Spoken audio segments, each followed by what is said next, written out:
All right. Welcome to another episode of the A Trek Within podcast. I'm your host, Rob Sullivan.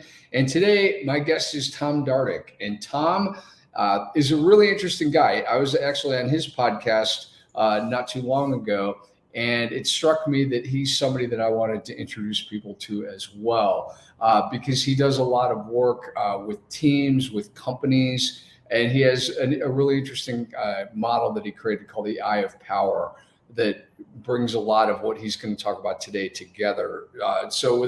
Rather than me stealing his thunder and describing more of it in detail, I'm going to let him tell you all about it. Tom, welcome. Thank you so much, Rob. Pleasure to be with you.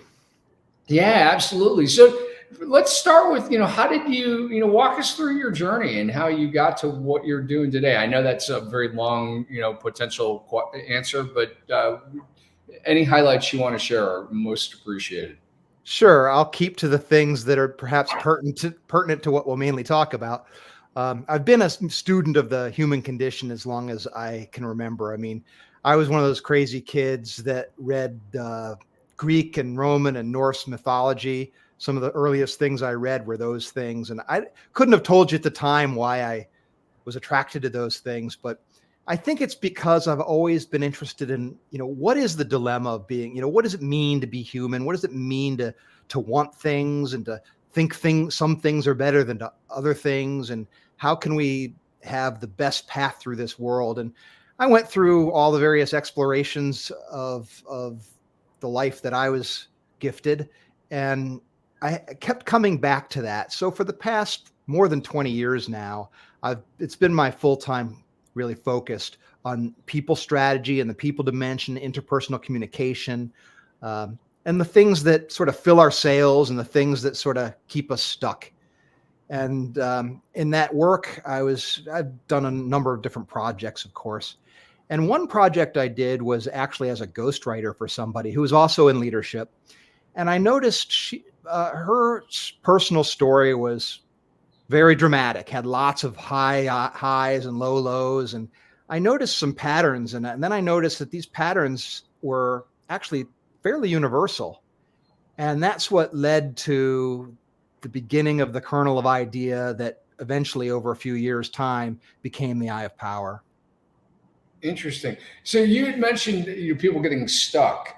What's the most common manifestation of that you've seen? Well, it's no secret, right? It's mainly fear. Fear is the thing that keeps us from doing the things that we would otherwise try. We'd take risks. We'd maybe have more of a playful attitude, more of a attitude of discovery and exploration if we weren't so worried about the things that might go wrong or what people might think, or if we give up this other thing that we value and we don't want to do that. That's what kind of keeps us in place. There's no getting around fear. Fear is something that is baked into our cakes, right? It has a purpose for existing, and that is to keep us alive, right? To keep us from doing stupid things that are going to hurt or kill us. So it's not like it's a problem having fear. It's a feature, not a bug. But it's our relationship. So I don't know if people can see, but the model itself has 4 quadrants, and one of the quadrants is labeled the pain quadrant. That's where fear lives. And we tend to move away. We move away. If we're fearful, we tend to restrict. We tend to go back, I'm going to move away from that. And I call it the pain quadrant because pain is information, right? It's telling us that to pay attention to something. So it actually is an ally. As a matter of fact, people who lose their ability to feel pain end up really having problems. Like it does happen every so often that people can't feel pain, and they tend to not have any more fingers and toes left after a while and things like that. And it's because it's our friend. But since it doesn't feel good, we kind of have a adversarial relationship with it. So I'm trying to change that in people's minds, saying, look, pain is not an enemy. It's actually a friend. And not that we seek pain, but we listen to pain and we respect it, but we don't become its slave. Like if something's painful, we don't say, okay, that's going to hurt, therefore I won't do it. That's not as as developed an idea as we might actually pay our attention to. Well, I like that a lot because you can think about it, and certainly on the physical level, it makes all the sense in the world that it's there to give us a message or whatever. It's like the stove's hot, or watch out for that step because you're going to stub your toe or whatever. But on a personal level, I mean, I can think about some of the challenges that have occurred in my life, and it's like I chose to see it as a sign or an opportunity to say, okay, what am I supposed to learn from this? Yeah. And so, I do believe what you're saying wholeheartedly, because it doesn't it doesn't necessarily mean it's going to feel better, but it might mean that you get through it more quickly, because, if you decide to resist it, that's not always a great strategy. Yeah. The question shouldn't be, is it going to hurt? It's the question is it the sacrifice worthwhile? That's your higher quality question, right? Is this worth it? No pain, no gain in the gym, or, if let's say you're looking for a significant other, right? Well, there's a little bit of a risk of putting yourself out there and being vulnerable, and the person might reject you, and that can really hurt. And people who've maybe gone through that kind of pain might be a little reluctant to open up again. And that's not the right relationship with pain, right? It keeps you stuck then. Yeah, exactly. Yeah, because then, there's also the pain of, if you're to go along with that example, the pain of being alone, which you could sit there and say, oh, well, I'm better off that way. It's like, are you really though? Because you think relationships tend to, I mean, there's a reason that we have societies, and I like the idea of Mark Victor Hansen used to talk about 1 + 1 = 11. When you bring the right two people together, a lot of really cool things can happen. Doesn't mean that there won't be pain, but it's certainly, better, than the sum of its parts. Pain is a feature of life that's really a necessary thing, right? Because think about it. If we had a painless, just think about the alternative for a second. If everything was painless, then where would the motivation come to fix things that are maybe not optimal, right? And you say, well, if we don't have any pain, it would by definition be optimal. It's like, no, because some things are actually better than others. So, and the loneliness one is a great example, Rob, because we are meant to be social creatures. We need each other. We need people. I mean, think about it. What's the worst punishment we can mete out? Well, we might say it's death penalty, but if people are in prison, the worst penalty is really solitary confinement, right? So that tells you kind of how we are at our very nature. Yeah, that's true, because that's where people tend to go literally crazy, and start having hallucinations or whatever. Really interesting. So I know you do a lot of work with companies. How do you bring this into the corporate world? So there's a couple of things that have happened, because when I first developed the model, I'm thinking, okay, this can really help individuals. And I thought, and I'm still planning on doing this, but I was thinking I'd create a membership model where people could come and meet other members and work through whatever their things that they want to work on together using the model. And as I developed it and learned, I realized, wait a minute here, it's going to be far more of an impact in the world to work with organizations. Because if you think about it, Gallup in 2022 put out a worldwide workplace engagement study. And they found, oversimplified summary, but it's basically 3 in 4 people in the world are either unengaged or actively disengaged in their workplace. That means only 1 person out of 4 is actually engaged in the thing that they spend most of their energy and time on.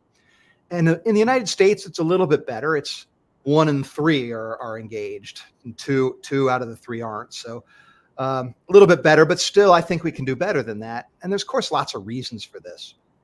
But, it's what you bring to the table, but it's also the culture of organizations, because not all organizations have that ratio. Some organizations do a lot better. So the question is why? Why would some be better than others? And that comes down to leadership and an organizational culture. And so the problem we have now in the workplace is there's so much change. we didn't get much of a chance to talk about it, but you think about the change in the next 4 to 5 years, some people estimate will be the similar change to the previous century. So if you think about that, that's really hard to get your mind around. I mean, we didn't have commercial refrigeration a century ago. That's we wild. we didn't have television was invented, but nobody had one. So what do you think? Okay, so when you say that, and that doesn't necessarily surprise me. I've heard it called the age of autonomy. I've heard it called the age of, or the exponential age. Raoul Paul, the macroeconomist, economist, talks about that. Where do you think the biggest changes are going to occur over the next 7 years? Well, of course, we have the remote workplace. The fact that you and I are doing what we're doing right now is a modern miracle. I feel like I'm getting friends all over the world, and never really even pictured that as a possibility before.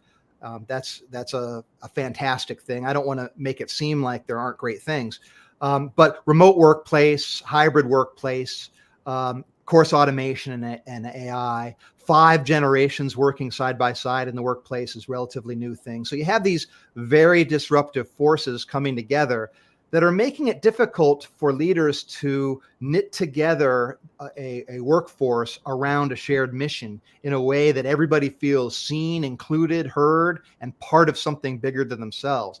And to me, that's the main job of leadership, is to do that very thing.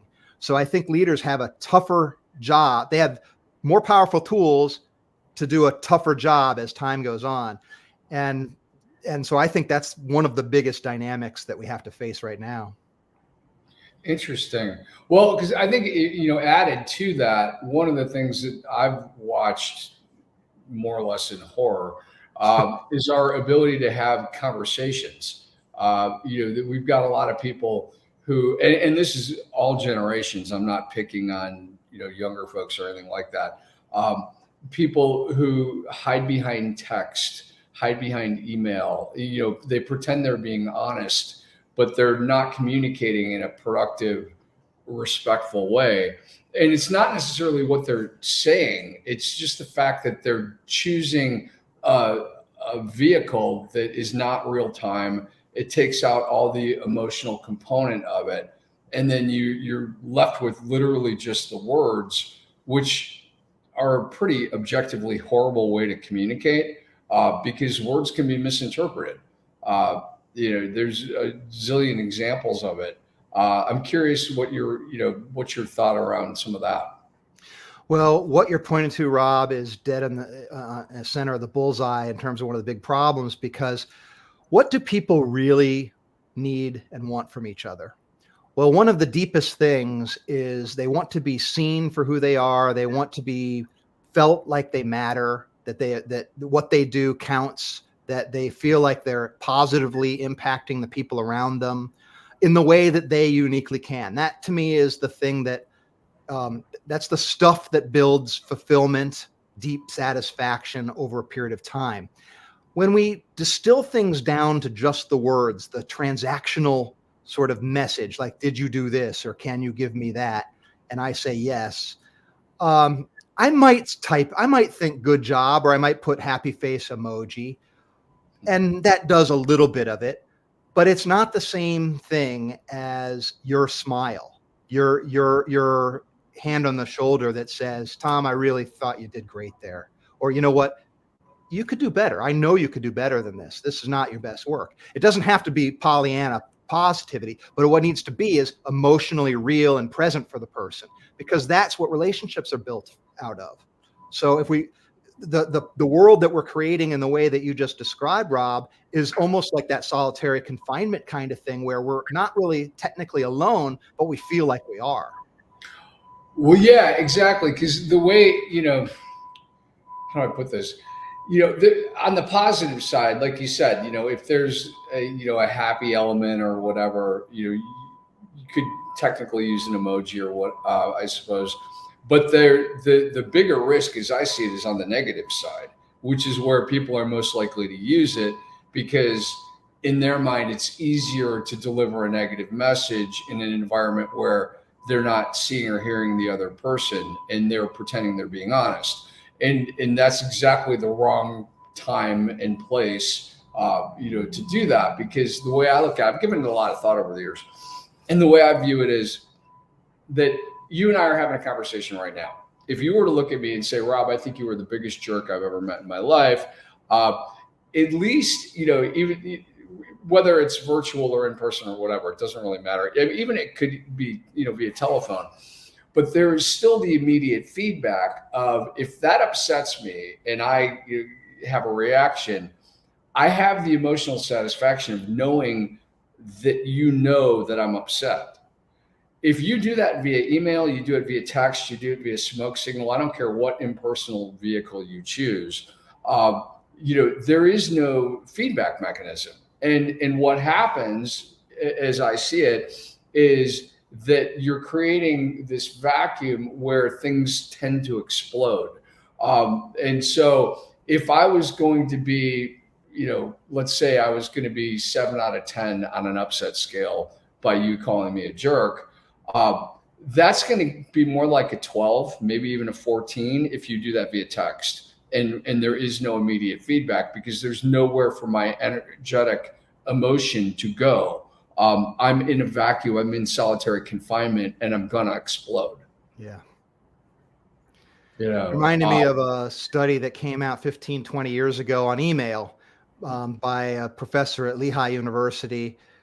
And he noticed two things, and you were kind of talking about them. He called it the negativity bias and the amplification bias. So the negativity bias is whenever we're using words, we're not filling in all the blanks, right? I can say some words, but it's missing all the context of how I'm saying it, my inflections, everything else. And human beings, we don't tend to fill in the blanks with good. We tend to fill in the blanks with our insecurities and our vulnerabilities. So that means that anything I say is going to be seen as more negative than I meant it in general, in the written word. So he noticed that, and he noticed also the amplification bias, which is if I say something good, or if I say something bad, the person who receives the message is going to think I meant it more good than I meant, or more bad than I meant. So we tend to send everything negative, and anything we say is going to be stretched out in either direction. So, I mean, it's so bad to the point where the study concluded that you should not really share anything emotional in a written message. It should only be a response. It should be a follow-up to an actual conversation where you're just capturing the details for the record. I love that there's a study that shows that, because that's what I've been teaching for the last 15 years, that if you're going to say something that's going to hurt, upset, or disappoint somebody, don't do it in writing. Yeah. Because it's disrespectful. And it's if you want to torch the relationship irreparably, and that's your primary goal, fantastic strategy to do it. But beyond that, no. It amazes me, because we were talking about the corporate thing. It amazes me that, think about how involved lawyers are in our everyday life, as with corporate, what you can do and what's compliant and blah, blah, blah. I'm shocked that they let us use email, because I would imagine that most of the miscommunications that are happening in companies are happening in the written via email or text. That's clearly where a lot of problems come. And you think about chats on either social media or, just really any of the written words, and a lot of misunderstandings and problems, and so a lot of the enmity we feel is coming through that. And a lot of it's misunderstandings, and a lot of it is just the habit of just treating people like another thing to do rather than an actual person. Yeah. I'm curious your reaction. There's something else I wanted to bring up on this, and I'm curious your take on it. Okay, so if you are, because it sounds like you're in the same camp largely or a similar camp of, let's talk in real time when it's at all possible. And to use the email as a follow-up, summarizing what was discussed, or setting up the meeting in the first place, but certainly not to communicate the meat of the message. what advice would you give a company where their people are not necessarily doing that, and they're potentially creating scenarios as a result of that? So, one of the things that I'm thinking of is, because I deal with a lot of salespeople, will say, "Oh, my customer wants to communicate via text." Whether they do or they don't, I'm curious, what advice would you give a company who's dealing with a client that's, where that's what they're getting back? That's a very good question. And I mean, right off the bat, what I'd say is, of course, there's some individual circumstances that means that it's not a one size fits all, and you do have to use judgment in circumstances. Now, having said that caveat, what I'd say is we're safer with our bias towards high impact and high touch and high interaction, and we're less safe in the direction we're talking about, where we're just reducing it to the written word. That's why if you're going to communicate with a client or a colleague, you're far better off doing sort of a quick video, like do a 1 minute video and shoot that out, rather than typing something out for 5 minutes.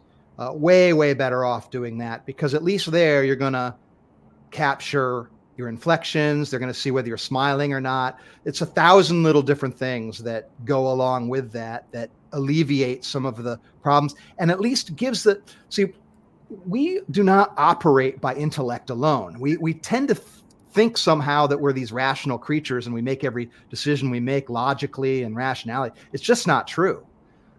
We are emotional creatures, and we're also habitual creatures. So we're doing things because we've done them before and because of how they make us feel. And if we lose sight of that in any aspect of our life, we're not as effective as we could be. Yeah, I agree with that completely, because there's so many times that, salespeople think that they're selling features and benefits and all that kind of stuff. And it's like, no, what they need to do is tap into the emotional component of what it is that they're selling, because you cannot sell rationally to someone who's buying emotionally. Right. Yeah. Rationality can be a part of it. And there's people that are very, let's say part of their emotionality is they pride themselves on how logical they are. Well, if that's true, then if you help them come to a logical conclusion, then you actually are touching that emotional piece. So it's not that it doesn't exist at all. It's just not universal for any one person, or really across a lot of different types of people. Yeah. To what degree do you think some of what we're talking about is contributing to the anxiety and stress in the workplace? I suspect a lot more than what most people would realize. I think we tend to look at the big things. We're worried about global warming. We're worried about Russian interference, Chinese aggression, big, huge kind of problems that are really beyond any one person's control. And we want to put our energy towards that. That's not really the best plan. We have more of our power, our agency, by focusing our attention on what it is that we do have control over. And one of the things we don't have control over is what other people think and do. You have zero control over that. So whenever we're putting our energy towards that, it's not optimal. Let's put it that way. Interesting. And we barely have control over what we ourselves think and do. So I think that's a full-time job, and almost all of us, I'm going to say all of us, not almost, I'm going to say all of us are best advised to put our attention towards those things. And so that's a major feature of what the eye of power is built around. It's the axis, the vertical axis of our actions and our thoughts, the relationship between what we think and what we do. What we think affects what we do affects what we think. Those things are either directed about ourselves or towards others. So that gives you the vertical and horizontal grid lines there, which are the fundamental playing field of the model. And so we're really describing what can we do in the world, and it is fairly limited. But it's also a little paradoxical, Rob, because yes, it's limited. One person is only one person. You can't change the world, but one person, if you can get a handle on the full nature of your power, can do a huge, huge reverberating effect in the world. You've witnessed it yourself through your walk, and so it's enough. It's perfect the way it is. So it's not a problem. Yeah. So when you think about the people you've coached and the insights that they've gained from the iPower model, what are some of the things that stand out as having been most impactful? Well, the first thing what I want to say is that it's been under development for a few years. So I've just started the company this year. We have got some beta projects going on now. So I don't want to give the impression that it's a mature technology that's out there, where it's really being born into the world this year. Now, having said that, I have worked with individuals with it, so I can answer the question. But I just want to make sure I'm not giving an unrealistic picture of where we are with the project. So I appreciate that. Yep. So what it is, the way that we work is, it needs to be something that is sustainable. So the problem that we have in the world of work, best I can tell, when we're trying to make a positive change, is that the to-do list of the things that I'm supposed to do to fulfill my responsibilities in my role, that never gets done. The to-do list is longer than the day has minutes in it, right? So there's never really any time that you're going to be able to say, okay, I don't have anything to do. I can just work on myself.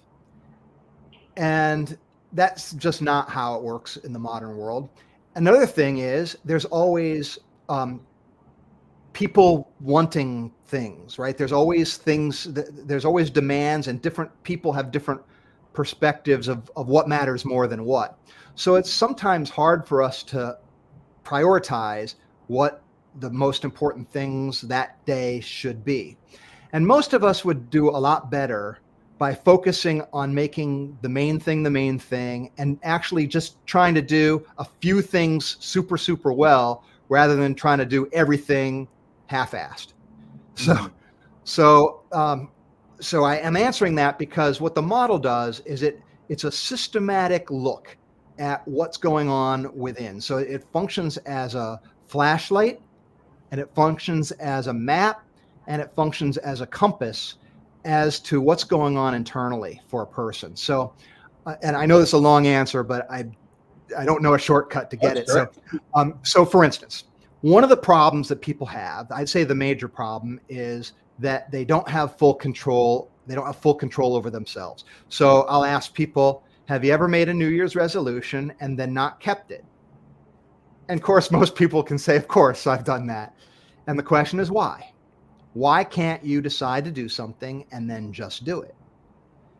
And if you think about it, the answer is because we're more than meets the eye. We're sort of like that iceberg, right? We think we know ourselves. We look at the iceberg and we think we see it on the surface, above the surface, and think we know the whole iceberg, and forget the fact that 80-90% of the mass is out of mind, out of sight.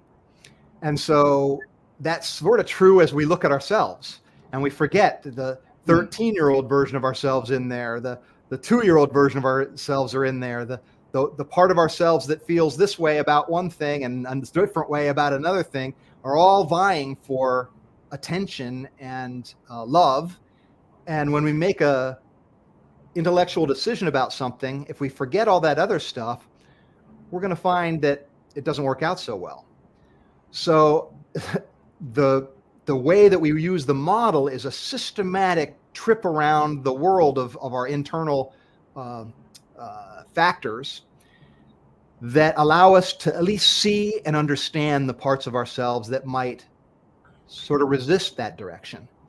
Mm-hmm. And of course, the first phase of any kind of positive change, if we're going to make a personal change, we have to be aware.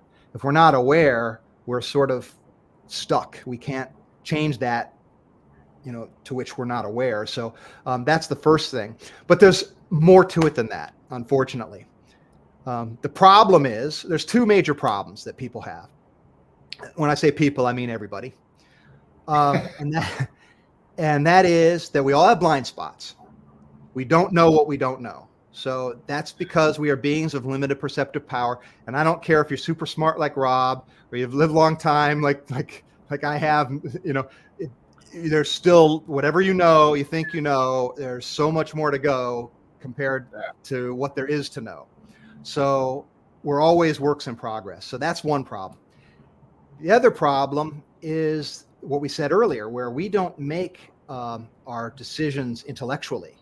We are beings that are driven emotionally. So we can't think our way to positive changes. We kind of can. So it's a little bit of an illusion. It seems like we can, but the truth of the matter is when we peel a couple of onion layers down, Rob, it's because of the emotions. And again, back to the solitary confinement thing, it's all through relationship. So the best path forward, if you're working to make a positive change, is to work with somebody else, because that's how the only way you can see blind spots is to have another person come alongside you and help you. And the only way that you're going to really feel the emotion of positive change is through relationship, because it's sort of like that. We're a function of our earnings is a function of the 5 people we spend the most time with. You might have heard that little diatribe. And I don't know how true it is, but there's a kernel of truth to it, because we are formed by the relationships around us. And so we want to make those work for us rather than against us. So that's the long answer to what we do with the Eye of Power, where it's a protocol where we're working together in partnership with little incremental actions. That's another big thing that I'll say about this topic, Rob, is people want to believe in magic.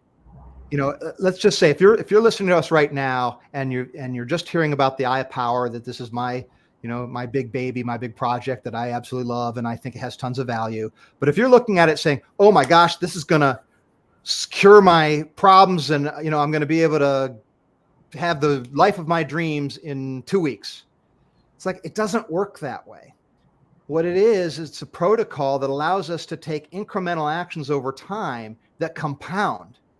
And you do that with a team, and it takes a little bit of time, but so we want the magic, we want the shortcut, we want the insight that's going to change everything overnight, and we discount or underappreciate what we do daily on a regular basis ourselves, that daily discipline of little things that compound over time. And that's really the anatomy of what I'd say what we're trying to do with the Eye of Power. Interesting.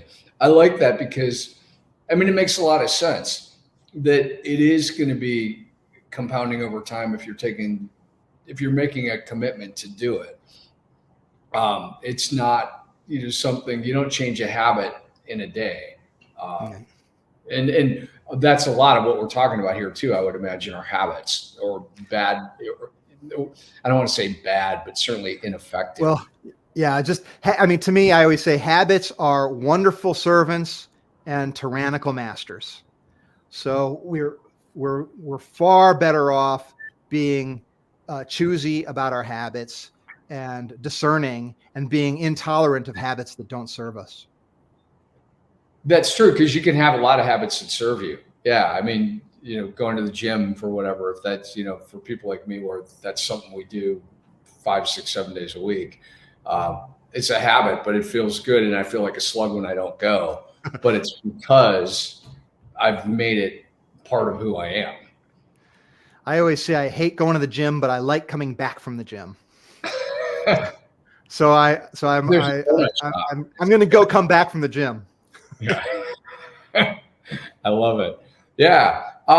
What else should people know about the model and the work that you're doing? Yeah, so I started to talk a little bit about the partnership nature of it, the sustained incremental action side. What I found, Rob, is when I was first starting out with groups with this, I found that I was guilty of something. I was guilty of asking people to sort of jump into the deep end of the pool before teaching them how to swim.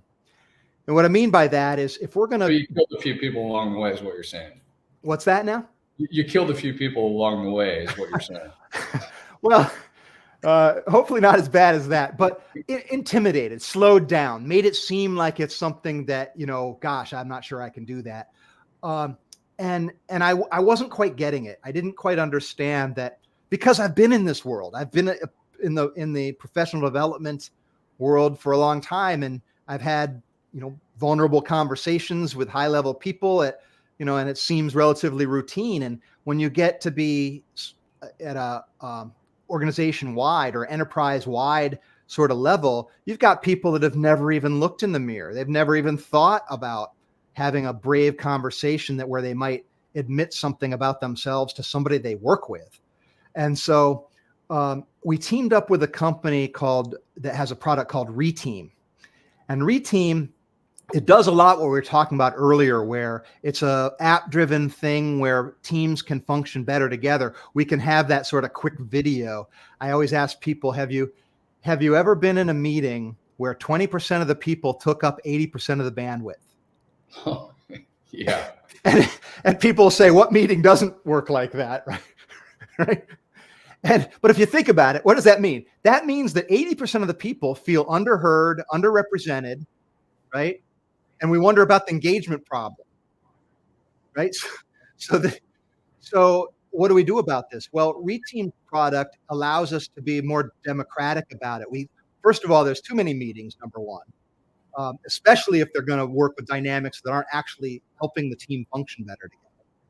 So they've got a product where it's there's 8 features. I'm not going to go into all of them now, but it's basically an app-driven thing where we can have asynchronous conversations as a team to get to the bottom of things, to have substantive things where everybody's heard, nobody has the opportunity to shout down somebody else or to take up more of the bandwidth or anything like that. And we notice that you've got to start small. We start with like little things like a check-in where you're saying, okay, today I feel like this. And there's these sort of lanes that people can communicate in they're like training wheels of honesty in a way. And so people can get acclimated and we start off light, you're sharing, what's a picture of your favorite sunset or dessert or your pets or, things that aren't risky emotionally, but that tie us together. We get to know each other better as people. So we start with that. And we get that going it's different for different teams, but it might be a couple months of doing this kind of thing. And then once we've got people moving, do we start adding in the more demanding stuff, like what we would do with the Eye of Power, where you're actually looking in the mirror, making a decision, okay, because of this thing that I just looked at, I am going to do this differently this week. And I'm going to commit that to my growth partner and be held accountable for that. So that's kind of how the Eye of Power protocol works. So by marrying these two things together, we solved a couple problems for each other. Because I told you about the problem that I had with the Eye of Power jumping into the deep end. Their problem was people will do this for a while, and then what'll happen is habit will take over and you start plateauing out.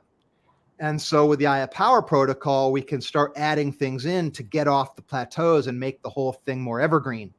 And so together, it's a really powerful proposition for any leader who wants to move the team in a greater engagement, higher degree of accountability, more trust and respect, more merit-based type of organizational culture.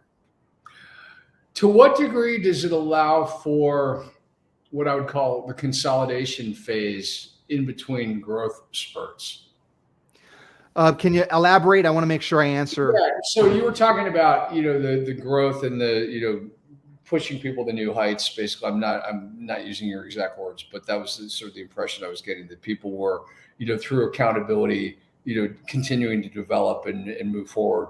But one of the things that I've seen and that has always struck me is that there's even models around it where they talk about, for example, it's like a bullseye, not unlike yours, but it's got the dead zone, the comfort zone, the stretch zone, the panic zone. And I've seen, arrows pointing to the stretch zone and saying, you want you and your team to be here. And I say, no, you don't. Because is it good to stretch? Sometimes, absolutely. But if you take a rubber band and you stretch it and you hold it, what's going to happen to it? It's going to break, if you take a person and do the same thing and just stretch them and burn them out, that's the exact same thing's going to happen. If you treat it like, if you think about the stock market, in my mind, is a perfect example of this. The best performing stocks don't go straight up. If they do, they come straight back down almost as fast. What they do is they go up, they consolidate for a period of time, and then they go up again. And if you look at it, that's almost always what they do over a period of time. And they may have setbacks and stuff too.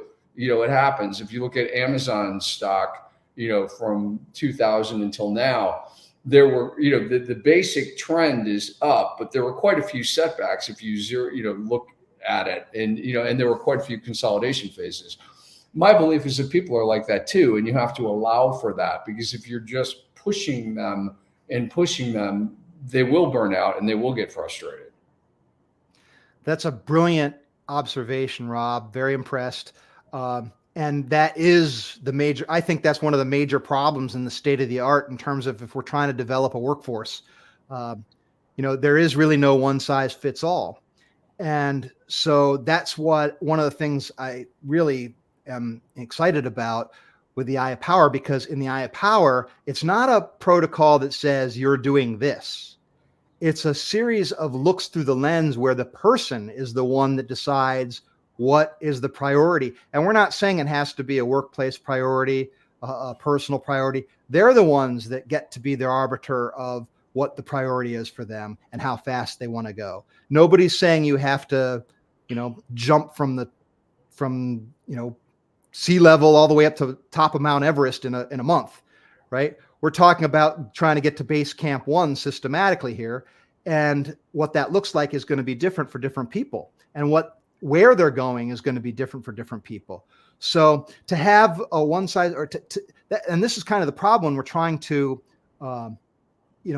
consume the materials that are available out there, is some people are ready for it, some people aren't. Some people, so for that reason, we have to meet people where they are. And in the Eye of Power model, it's cyclical. So in other words, we have an accountability function built in. So as a growth partner, my job, if you're working and you're looking through the lens, you're the one who gets to say, okay, this week my priority is this. The actions are going to be this is what I'm going to do. And it might be, I'm going to journal about my conversation with so-and-so each day for the next 5 days. So the following week we come back and my question is, how did it go? And you get to tell me it went great. Everything's wonderful, or I did it, but I had some things to learn. I would have to report that as a green. You might say, well, I did it a couple days, but a couple days I got sidetracked, or the person was sick, or it was away. It didn't happen. But this week we've got some more time set aside. I'd have to say, okay, that sounds like we're kind of going, but not really. So that's a yellow. And then the third one is the person was away, or I was away, didn't have the conversation, didn't happen. So that's a red. So the growth partner is the job is to just call it in one of those 3 categories. So we have a built-in system where we kind of pay attention to this thing. And if somebody ends up having 3 reds, they lose the spot in that particular cycle. So in other words, you're not allowed to just stay and try. We're not saying bad, good, or indifferent. You could have a perfectly reasonable, logical, and viable reason why not. But we're not going to pretend we're moving when we're not. So you get pumped out, and then next time around, you're if you'd like to, you can jump back into the party. So we're building in the fact that, look, we're not expecting everybody to do this at the same pace. And we're not expecting, it's like you said with a stock, right? It's not going to go up and down. You're going to have 2 steps forward, 3 steps back. That's just how the world is. That's how we are. So we need to meet people where they are and walk alongside whatever that journey is.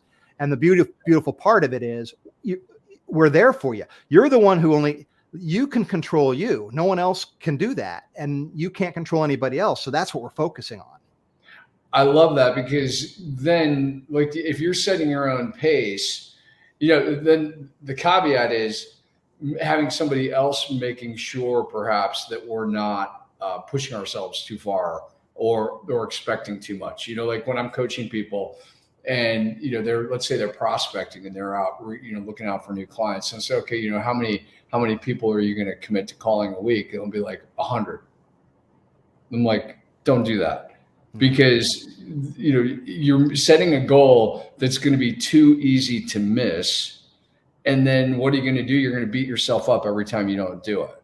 You're much better. And then you think of prospecting as this painful, torturous thing, and the devil gets stronger and stronger. Yeah. And then, exactly. And then that's not helping you. But then, the flip side of that is that I also work with managers and whatnot, and they'll be complaining about, various people are saying how hard it is to coach them. And when you look at the motivations of these individual employees and stuff, they're at a different place. They're, where maybe when they were in their 20s and 30s, they were super focused on, I want to get a promotion. I want to, work my way up in the company. I want to get a bigger bonus, blah, blah. But there's a lot of people who are comfortable. And we've unfortunately, take the concept of the comfort zone. We've turned that into a bad thing. You can almost hear a manager, the disdain in their voice, and they're like, oh, so-and-so's in the comfort zone. I'm like, to me, that's not a bad thing. Because if you're in your comfort zone and you're doing the job I paid you to do, great. Not everybody is there to set the world on fire. And there's some people who may have reached the point where they say, you know what, it's much more important to be at my 12-year-old soccer game than it is to be at work on a Saturday. And you know what? I support that 100%. If they're doing the job I paid them to do, I don't have a right to expect them to work harder just because I want them to hit other goals. And if I do that, then I have a right to expect that they're going to leave, because they should, because they're not being supported. That's not taking them where they are, as you were saying. And I like that because that's my favorite part of this whole discussion is if you take people where they are, then you can help them help themselves. Well, you're not swimming upstream. It was once said to me that most of the unhappiness on this planet is caused by trying to change the behavior of somebody else. Yep. And I do believe that 100%. And there's nowhere that's more true than in coaching. So it's interesting, but I like, it's cool to hear about a model that, like, it sounds like you're factoring a lot of that in. Well, I think so. I do have some comments about the comfort zone. Sure. Because you're right. Maybe we should call it the confidence zone, right? Because if you're in a place where you've got a sort of a sense of mastery about what you're doing, and you feel fulfilled there, I agree that if there's no tensions coming in, then that's a place of stasis. And if you're feeling fulfilled, the person in the chair is the arbiter of whether that counts or not, whether they're happy. They're the ones get to determine whether that's good and whether they're feeling fulfilled in that spot. What we get to when we get to this quadrant of which I call the purpose quadrant of the model, is the idea of fulfillment. And the basic idea there is you take inventory of your unique gifts. And I always say to people, look, you're probably not the fastest. You're probably not the smartest. You're probably not the best looking. You're probably not the most charming. You're probably not the most experienced, most skilled. Any metric we want to select, you're probably not going to be the best in the world at that one thing. There's only one person that can make that claim. Everybody else can say no. But there's some combination of attributes, capacities, capabilities that you and only you have. And that combination, whatever that is your talent. That is the thing that you're best in the world at. So we don't judge what that is for other people. They get that honestly. That's what they're given. And of course we can develop and make our things strong, but people are given their basket of goodies, and and part of fulfillment is identifying those things, developing them, and then putting them to use to serve other people. That goes back to the relationship side of things. So Yeah. as long as we are in that enterprise, I think we do have the possibility of feeling deep satisfaction and fulfillment. And Absolutely. it's You not just up to somebody else to say what that looks like for another person. Only we are the arbiters of what that is. Yeah. Well, going back to the accountability thing, it's not really accountability in that case. So it's more of I think of it as an observation partner. It sometimes takes another set of eyes to tell us what that magic combination of skills actually is. That's right. That goes back to the blind spots. It goes back to the blind spot, because one of my favorite examples of what you just said was once upon a time I did outplacement training. And so I was leading a workshop on outplacement to a group of people. And there was a guy in there who was, 55 years old. And it's funny because I think of this now. And I mean, at the time, he was like, I'm a dinosaur. And I'm sitting here now, I'm 57. I'm going, why did he think he was a dinosaur at 55? But anyway, he was saying the story he was telling himself was that he had just been laid off from a job doing. Now, you can tell how long this happened. It's probably in the late 90s, early 2000s. He had just been laid off from a job where he was doing mainframe computer security. And he said, he goes, Rob, I'm a dinosaur. He said, nobody's using mainframes anymore. He said, I don't know what I'm going to do. Now, I like to be optimistic and whatnot, but I would agree that he's probably right. For him to go out and try to look for another job doing mainframe computer security is probably not a good choice, because even if he finds one, how long is it going to be there? But I started asking him about some of his other interests. And it turns out that he was active in addition to having done the mainframe stuff for 20 or 25 years, he had spent the last 15 or 20 as a reserve officer in his community. So he's super into law enforcement, and he's really into, he's up to date on all the certifications. And I looked at the group and I said, okay, off the top of your heads, can anybody think of an organization that would value a computer security person with a law enforcement background? And of course, people jumped right in and they're like, yeah, Homeland Security, and then all kinds of other examples were thrown out. And this poor guy was so depressed, he couldn't even see it. That's why, I think my favorite part of your model is the idea that there's other people who are working with us, helping uncover the blind spots, keeping accountable, because that's the greatest gift you can give somebody, is to see what their blind spot is, and then be that mirror back to them of hey, when I see you, this is the magic that occurs to me, this is what's showing through, and to reflect it in a way that people will actually believe it. What I take from what you shared there, Rob, are two things. One thing is that there isn't just one area, right? We have go back to the iceberg, right? Where we have there's so much more to us than meets the eye. We can do lots of things, right? There isn't just one thing that we can do. We have these attributes, and there's tons of different ways that we can serve other people with those attributes. The other thing is that we tend to be our own worst critics. We tend to sell ourselves short and underestimate what those capacities are. So that's the utility of a good coach who can see through your crap that you put up there and say, wait a minute here. You're judging yourself by your 13-year-old model of what you could do, and you're now 33. There's a couple things in the last 20 years that you learned that you can do, or whatever it might be. So the point is that we do need each other, and a skilled growth partner is a godsend. Yeah, absolutely. So when you think of, you had mentioned, I think the beta testing or whatever that you've been doing, when you think of,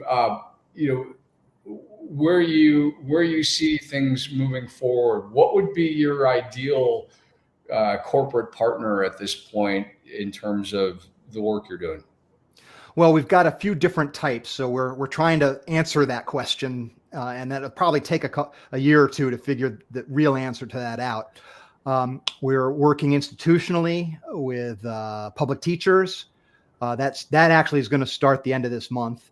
So I don't have any data on that yet, but we're hopeful that that's going to move the needle, because I'd be super excited if we can get more engagement in the teachers and have that translate into their students. Boy, think about what that could do in the world if we could move the needle there. That could be something really important. So I'm excited about that. Talking about in terms of our penal system and trying to get things, because talk about a miserable place to try to work and be engaged in, where people are just, it's one of the worst environments, right? So trying to make a difference there. But also we've got a group in banking, so in the finance sector. We've got one, and that's a fairly small company. We got another one that's a small company. We've got a few that are in utilities. So we've got a few different sectors that we're trying to do, and the dials are still sort of spinning right now. So I don't have any hard conclusions yet as to what it's more suited for than else. I'll just say that right now it's wide open. So we're writing the book. So anybody who has any sort of interest in making their culture more, I'm going to say more based on respect and trust, more future-proofed in the sense that people are going to feel like they've got a future there where tomorrow they're going to be better than they are today. And the organization is committed to that and sustains that effort over time systematically. Anybody, if that appeals to you, that vision, then I'd say we might have a fit. Great. That's exciting. How can people reach you? iofpower.com is the website. Tom at Dardick Communications is my main email. I've got Tom Dardick at iofpower.com is the iofpower email. So those are the ways. If somebody's interested in checking me out, I'm on LinkedIn and Facebook, Instagram and X. Nice. TikTok? No TikTok. Maybe I should be. On my podcast, I've been sort of neglectful of the video aspect of it. I kind of rely on the audio versions of the discussions. And so I have YouTube videos out there, but I haven't really put a lot of effort towards building those. And I should probably cut up segments and put them on TikTok and put them on the YouTube shorts. And I know that's how you gain eyeballs. And maybe I'll get an assistant that does that, because so far I haven't been doing that. So I don't think that's going to be something I spend a lot of time doing. Got it. Yeah, I'm told that that's the way as well. That's fantastic.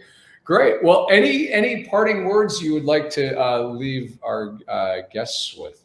I just want to thank you, Rob, for having me on your show. The discussion that you and I have will be coming out on the Eye of Power podcast in a couple of weeks. So if people want to hear that, it's you can search Eye of Power.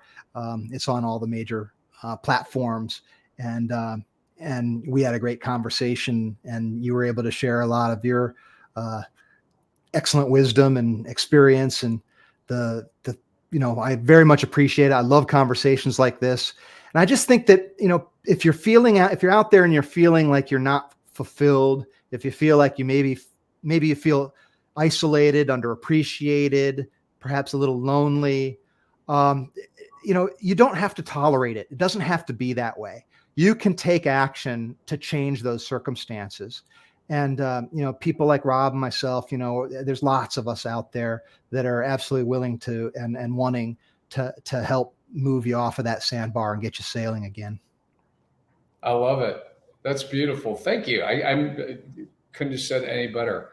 So with that, I just want to say, Tom, thank you so much for being on. And yeah, thank you for having me on your podcast as well, because it was that conversation that inspired me. I thought, I want to continue this, and I want to introduce you to the people who are following me, because there's a lot of magic there. So thank you very much. So for those of you who have made it this far, I want to say thank you for tuning in. This has been another version of the Trek Within, or another edition rather, of the Trek Within podcast. Definitely, if you haven't already, click the like button, click the subscribe button. It's free to subscribe. And it's a good way to just know when there's other interviews coming out. Interviewed a lot of people over the last few months, and there will be many more coming. So, and lots of different topics. Some more corporate focused, some more personal development focused, some more spiritual. It's just a mix. But, if there's somebody that I think is interesting that I want to learn from, that I think other people would benefit from, that's exactly what I'm going to do. And along the way, if you have questions and you'd want maybe questions for the guests or whatever, definitely get in touch, because it's not unheard of for me to bring guests back on more than once. And I'm happy to do that, especially when there's interest. So again, thank you very much for tuning in. To be continued. It's all about trying